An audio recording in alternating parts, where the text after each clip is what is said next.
Hello there. This is my Gold Dollar 208.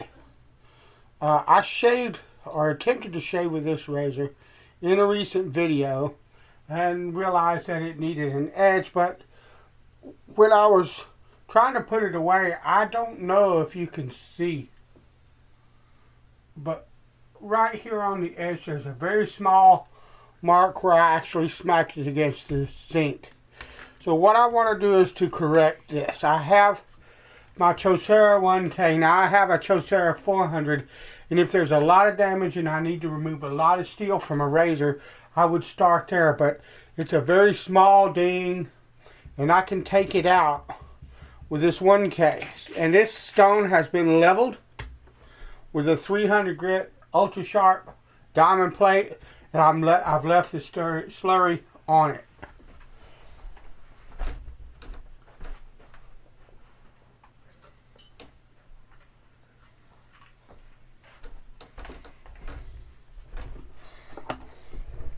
What I'm going to do, I'm going to be removing a lot of steel really fast. So I'm not going to be doing my typical single strokes. We're going to use more of a Japanese approach. You'll see this approach used a lot with modern sharpeners and honers of all kinds of things. I prefer the single strokes because I think they are more precise, and I also think sometimes certain steels benefit from that approach more than they do this kind of approach here that we're doing now. And what I'm doing, you can see this stone is readily cutting. What I'm doing is I don't any longer take the spine of gold dollars. I just don't do it. They don't need it. They actually benefit from a bit of metal being removed from them because I think that they are too thick. But I'm going to use a bit of torque to the edge because I'm not trying to grind the spine to death. I'm just trying to correct the damage that's been done to this razor's edge.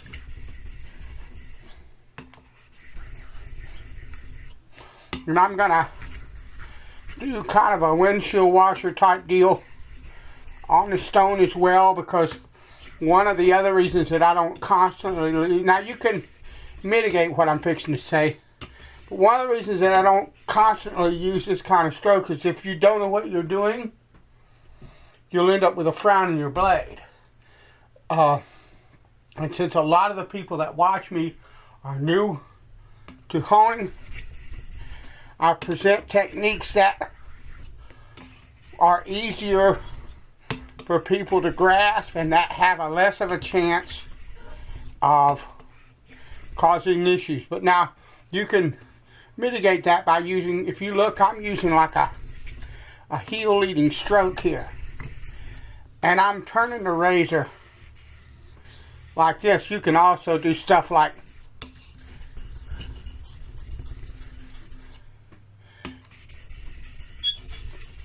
to shape this heel and that heel so that you don't have issues like that. And I bet you that if that ain't gone, I apologize. You just probably heard a really, really loud bang. I hit the microphone when I was reaching for the sink. At any rate, what I was trying to say, we're going to take this loop. And the damage to this was so slight that I would almost be willing to bet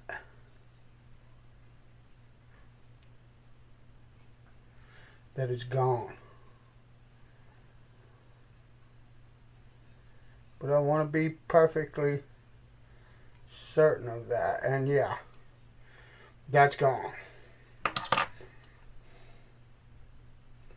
Oh yeah. Beautifully set bevel. So what we're going to do is we're going to move this off. Here we're going to run it under the sink water and clean it off. And then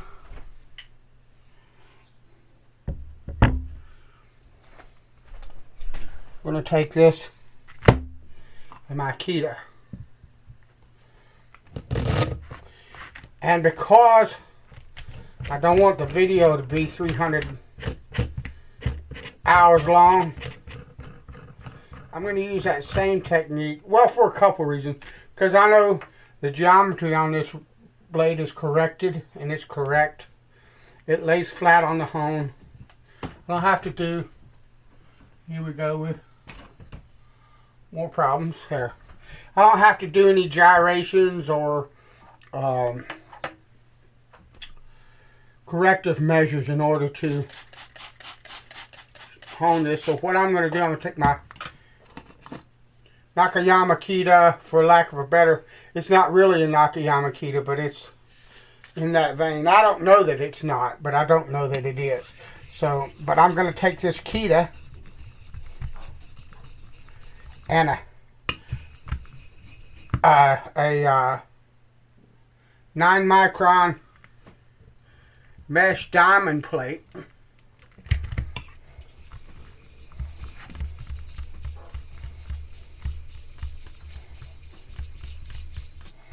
And I'm going to create a really, really good slurry.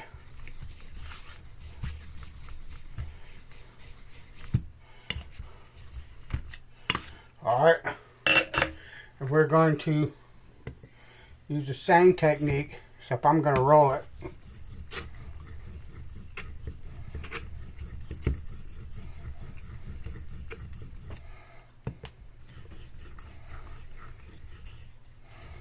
Now you see, this stone is not very wide.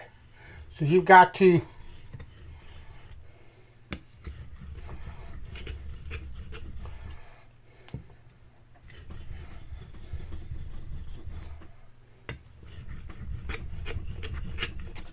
accommodate the razor to the stone. But you see how dark that slurry's already gotten? I'm using a light bit of pressure and some torque at the edge. Most of the time, unless you're truly finishing a razor, you should be using just a bit of torque to that edge. If you're not, you're making life harder for yourself. Let's put it that way.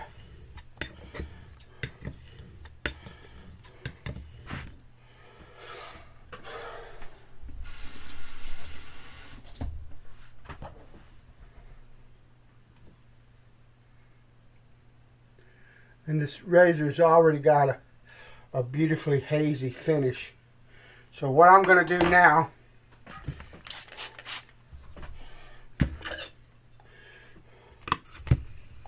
is raise another slurry.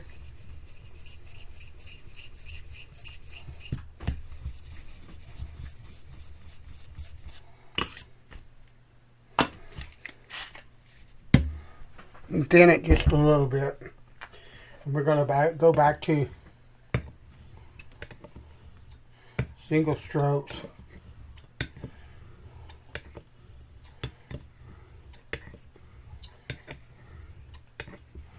Now, you see the razor's completely undercutting that water. We have a very even, very well established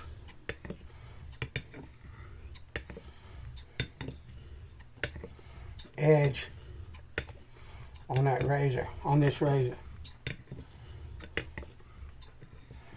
And I'm just, there's no secret, I don't have a secret number of passes or anything like that.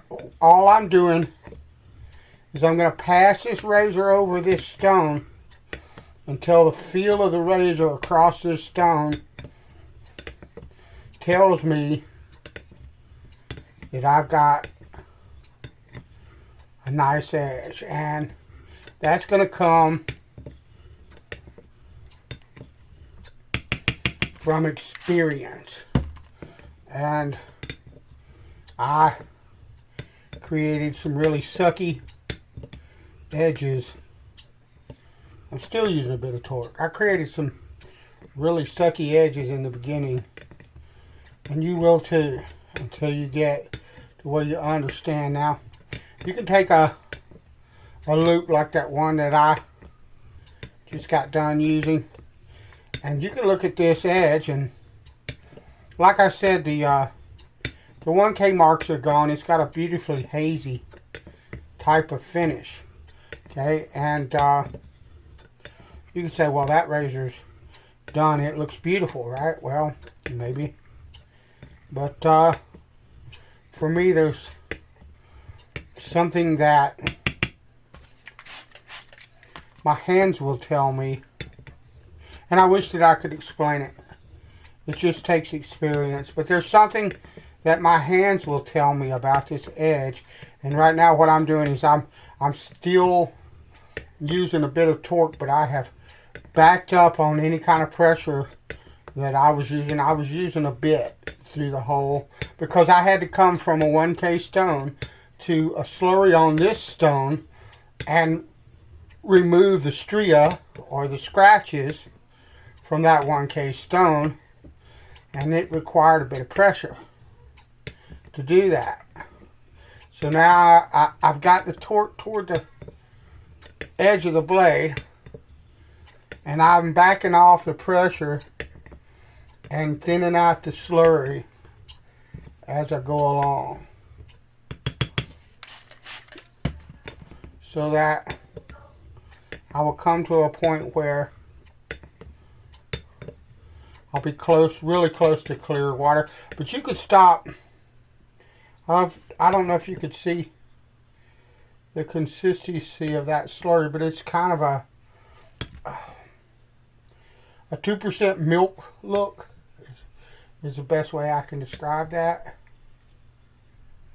You could stop there. That would be a, if your hands and your experience with razors tells you that the edge is done, and my hands are telling me this edge is ready, okay, then you could stop there and you'd get a fantastic shave.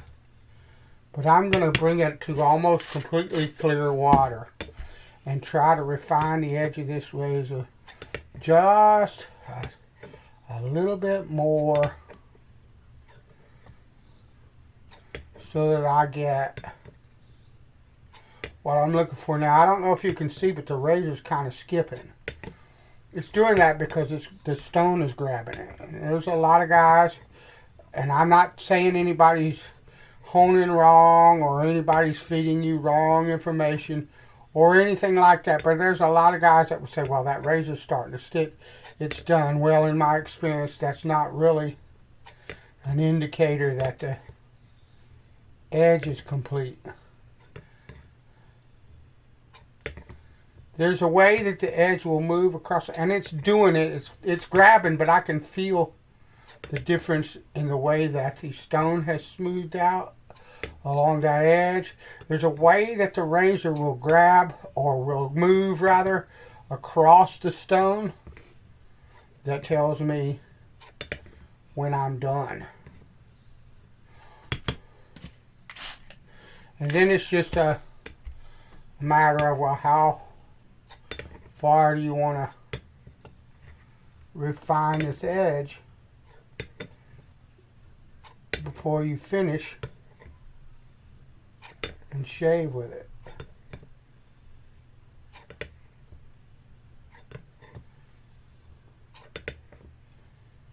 And the thing of it is once you reach a certain point where you're finishing, how you present, it's always true, but particularly in a finishing class, in the finishing stage, the way in which you present that blade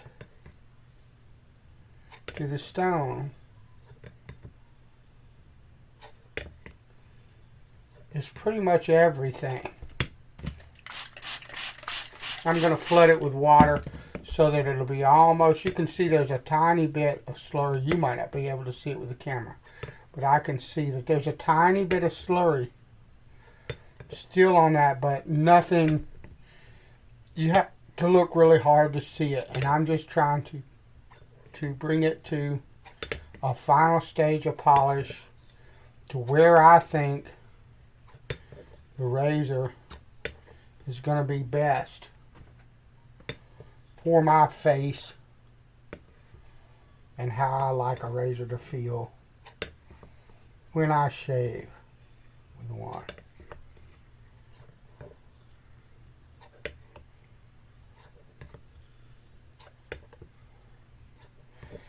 And those Japanese hash strokes that I just did at the beginning of this, they need to be followed up with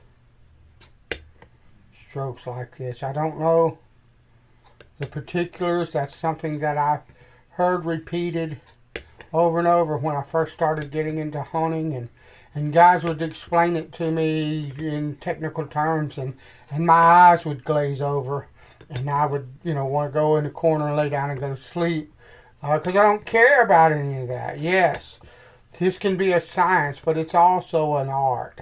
And my bent and my brain works on the art side of things, and I don't need to know all the reasons why. I just need to know that I need to do that. And I can tell you that you will feel a difference in the way the edge is shaven if you skip these kinds of passes, because basically what it's doing is when you do strokes like that, you've got more of a straight up and down kind of scratch pattern, and this moves it onto a diagonal. And what I think it's doing is when you've got that straight up and down kind of scratch pattern, you've got more teeth. It's more jagged, if you can understand why and what I mean. And when I switch to that, from that to this, and create a more diagonal scratch pattern, it smooths out the apex of the edge so that the blade, the edge is more refined. That's what I think. Don't quote me, and don't blame me if that's not actually what it is. Those are my thoughts. Once again, I really don't give a flying flip. I just know what works and what doesn't for me, and that's what I do. So that's a really nice edge, I think. Let me look at it through a loop. But I think, let me get some paper.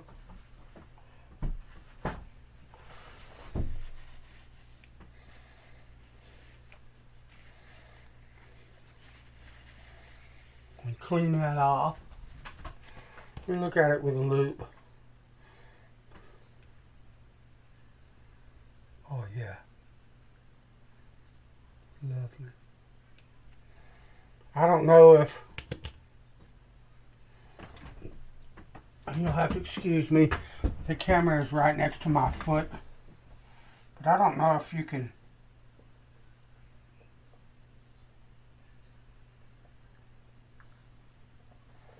see that bevel or not.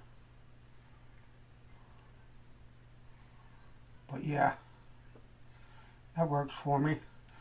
We'll strop it up and it should be ready. Well, I don't know if you'll be able to see this or not, but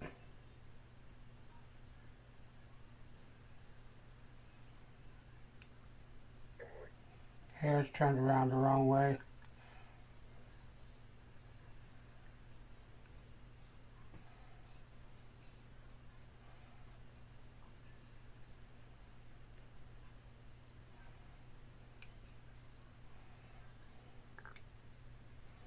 Can't find it. Hold on.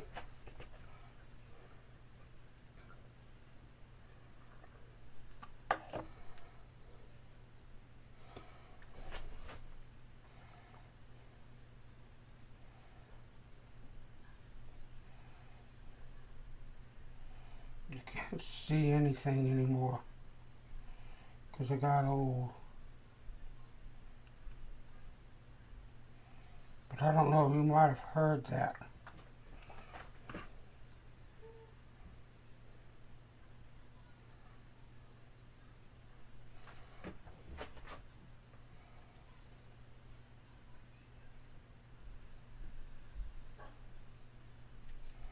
That's a shaving sharp edge.